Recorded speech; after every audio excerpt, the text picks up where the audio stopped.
ಬಿಜೆಪಿಯನ್ನ ಕಿತ್ತೆಸೆದು ಬಿಜೆಪಿಯನ್ನ ಸೋಲಿಸಿ ಕಾಂಗ್ರೆಸ್ಸಿನ ಅಭ್ಯರ್ಥಿ ಸುನಿಲ್ ಬೋಸ್ ಅವರನ್ನ ಗೆಲ್ಲಿಸಬೇಕು. ಹಂಗಾಗಿ ಯುವಕ ಇದ್ದಾರೆ, ಬೋಸ್ ಯುವಕ ಇದ್ದಾರೆ, ಒಂದು ಚಾನ್ಸ್ ಕೊಡೋಣ, ಬೆಳೀಲಿ ಮುಂದಕ್ಕೆ. ಯಾಕಂದ್ರೆ ಎಲ್ಲ ಬರೀ ಓಲ್ಡ್ ಏಜ್ ಪೀಪಲ್ನವರೇ ಬಂದ್ಬಿಟ್ರೆ ನಾಳೆ ಇವರೆಲ್ಲ ಸತ್ತೋಗ್ತಾರೆ, ಆಗ ಉತ್ತರಾಧಿಕಾರಿ ಬೇಕಲ್ಲ ನಮಗೆ. ಎಸ್, ಸುನಿಲ್ ಬೋಸ್ ಚಾಮರಾಜನಗರ ಲೋಕಸಭಾ ಕ್ಷೇತ್ರದ ಅಭ್ಯರ್ಥಿ. ಸುನಿಲ್ ಬೋಸ್ ರಾಜಕೀಯ ಹೊಸದೇನಲ್ಲ. ಗೆಲುವಿಗಾಗಿ ಏನೆಲ್ಲ ಕಸರತ್ತುಗಳನ್ನು ಮಾಡಬೇಕೆನ್ನುವ ಬುದ್ಧಿ ಕ್ಷಮತೆ ಇರುವ ಬುದ್ಧಿವಂತ ಸುನಿಲ್ ಬೋಸ್ 3 ಬಾರಿ ಟಿ ನರಸೀಪುರ ವಿಧಾನಸಭಾ ಕ್ಷೇತ್ರದಲ್ಲಿ ತಂದೆ ಡಾಕ್ಟರ್ ಎಚ್ ಸಿ ಮಹದೇವಪ್ಪರವರ ಜೊತೆ ಪಾಲ್ಗೊಂಡು ಕ್ಷೇತ್ರಾದ್ಯಂತ ತಮ್ಮದೇ ವಿಶಿಷ್ಟ ಶೈಲಿಯಲ್ಲಿ ಯುವ ಪಡೆ ರಚಿಸಿ ಕ್ಷೇತ್ರದಾದ್ಯಂತ ಅತಿ ಹೆಚ್ಚಿನ ಸಂಖ್ಯೆಯಲ್ಲಿ ಯುವ ಸಮೂಹವನ್ನು ಸೆಳೆದಿರುವ ಯುವ ನಾಯಕ ಸುನಿಲ್ ಬೋಸ್ 2 ಬಾರಿ ವಿಧಾನಸಭೆ ಚುನಾವಣೆಯಲ್ಲಿ ತಂದೆಯ ಹೆಗಲಿಗೆ ಹೆಗಲು ನೀಡಿ ಕ್ಷೇತ್ರಾದ್ಯಂತ ಮಿಂಚಿನ ಸಂಚಾರ ನಡೆಸಿ ತಮ್ಮದೇ ವೋಟ್ ಬ್ಯಾಂಕ್ ಮೂಲಕ ಜಯ ತಂದುಕೊಡುವಲ್ಲಿ ಪ್ರಮುಖ ಪಾತ್ರ ವಹಿಸಿ ರಾಜಕಾರಣದಲ್ಲಿ ಅಸ್ತಿತ್ವ ಕಂಡುಕೊಂಡ ಯುವ ನಾಯಕ ಸುನಿಲ್ ಬೋಸ್. ಬನ್ನಿ ಹಾಗಾದರೆ ಚಾಮರಾಜನಗರದಲ್ಲಿರುವಂಥ ಸಂತೆಮರಳಿ ಸರ್ಕಲ್ ಹತ್ರ ಇದ್ದೀವಿ. ಇದು ಡಿವಿಷನ್ ರೋಡು. ಇಲ್ಲಿ ಒಟ್ಟು ಕಾಂಗ್ರೆಸ್ BJP ನೋಡ್ತೀವಿ, ಹೋಗಿ ಕಾಂಗ್ರೆಸ್ಗೆ ಮುಗಿದು ಬರ್ತೀವಿ.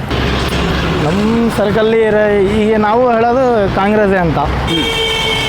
ಸಮೀಕ್ಷೆಯಲ್ಲಿ ತೋರಿಸುತ್ತೆ BJP 100%. MP ಸರ್ ಏನಿದ್ದಾರೆ, ಅವ್ನು ಕಿಸಾನು ಬಂದು ಏನೂ ನೋಡಲ್ಲ, ಏನೂ ಮಾಡಿಲ್ಲ. ತಂದೆ ರಾಜ್ಯ ರಾಜಕಾರಣದಲ್ಲಿ ತೊಡಗಿಸಿಕೊಂಡಾಗ ಸುನಿಲ್ ಬೋಸ್ ಕ್ಷೇತ್ರಕ್ಕೆ ಬೇಕಿರುವ ಅಭಿವೃದ್ಧಿ ಕೆಲಸಗಳನ್ನು ಸ್ಥಳೀಯ ಮುಖಂಡರೊಡಗೂಡಿ ಅಭಿವೃದ್ಧಿಪಡಿಸುವಲ್ಲಿ ಪ್ರಮುಖ ಪಾತ್ರ ವಹಿಸಿದ್ದರು.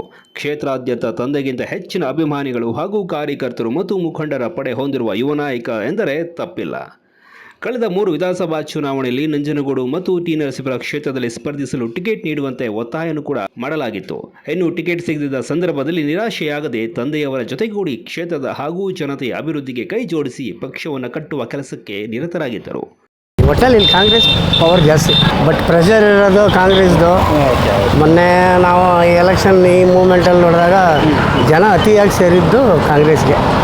ಇಲ್ಲಿ ಅಂತಿಮವಾಗಿ ಚಾಮರಾಜನಗರ ಲೋಕಸಭಾ ಕ್ಷೇತ್ರದಿಂದ ಸ್ಪರ್ಧಿಸಲು ಕಾಂಗ್ರೆಸ್ ಹೈಕಮಾಂಡ್ ಟಿಕೆಟ್ ನೀಡಿ ಅಭ್ಯರ್ಥಿಯನ್ನಾಗಿ ಮಾಡಿದೆ. 8 ವಿಧಾನಸಭಾ ಕ್ಷೇತ್ರಗಳಲ್ಲಿ ಪ್ರಚಾರ ಕಾರ್ಯದಲ್ಲಿ ನಿರತರಾಗಿದ್ದಾರೆ ಸುನಿಲ್ ಬೋಸ್. ತಂದೆ ನೋಡ್ತಾನೆ ಇವರು ದೊಡ್ಡವರಾಗ್ಬಿಟ್ಟಿರ್ತಾರೆ, ಅನುಭವ ಬಂದ್ಬಿಡುತ್ತೆ ಜೊತೆನಲ್ಲಿ. ತಂದೆ ರಾಜಕಾರಣ, ತಂದೆ ಫ್ಯಾಮಿಲಿ ಎಲ್ಲ ನೋಡ್ತಾ ಇವರು ಸ್ವಾಭಾವಿಕವಾಗಿ ರಕ್ತಗತ ಆಗ್ಬಿಡುತ್ತೆ. ಆರಾಮ್ ಅಂತ ಹೇಳಲಾರೆ. ಒಂದು ಸಾರ್ವತ್ರಿಕ ಚುನಾವಣೆ, 2 ರಾಷ್ಟ್ರೀಯ ಪಕ್ಷಗಳ ನಡುವೆ ನಡೀತಾ ಇರೋ ಚುನಾವಣೆ. ಫೈಟ್ ಇದೆ ಸರ್, ಫೈಟ್ ಇದೆ. ನಿರಾಯಾಸವಾಗಿ ಗೆಲ್ಲಕ್ಕಂತೂ ಆಗಲ್ಲ, ಫೈಟ್ ಇದೆ. ಬಟ್ ಅಂತಿಮವಾಗಿ ಗೆಲುವು ಕಾಂಗ್ರೆಸ್ ಸರ್. ಅದನ್ನ ಹೇಳ್ಬಲ್ಲ, ಗಂಟಾಗೋಸಾಗಿ ಹೇಳ್ತೀನಿ, ಅಂತಿಮ ಗೆಲುವು ಕಾಂಗ್ರೆಸ್.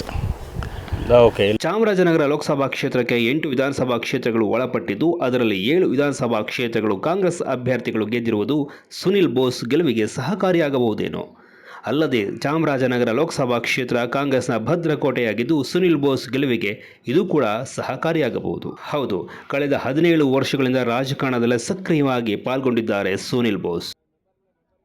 3 ಲಕ್ಷ ಮತಗಳ ಅಂತರದಿಂದ ಗೆಲ್ಲಿಸಬೇಕು, 3 ಲಕ್ಷ ಮತಗಳ ಅಂತರದಿಂದ ಗೆಲ್ಲಿಸಬೇಕು. ಇದೆಲ್ಲ ನೀವು ಇಷ್ಟೊಂದು ಬಿಸಿಲಲ್ಲಿ ಕೂಡ ನಿಂತಿರೋದು ನೋಡಿದ್ರೆ ನಮ್ಮ ಗೆಲುವು ಗ್ಯಾರಂಟಿ.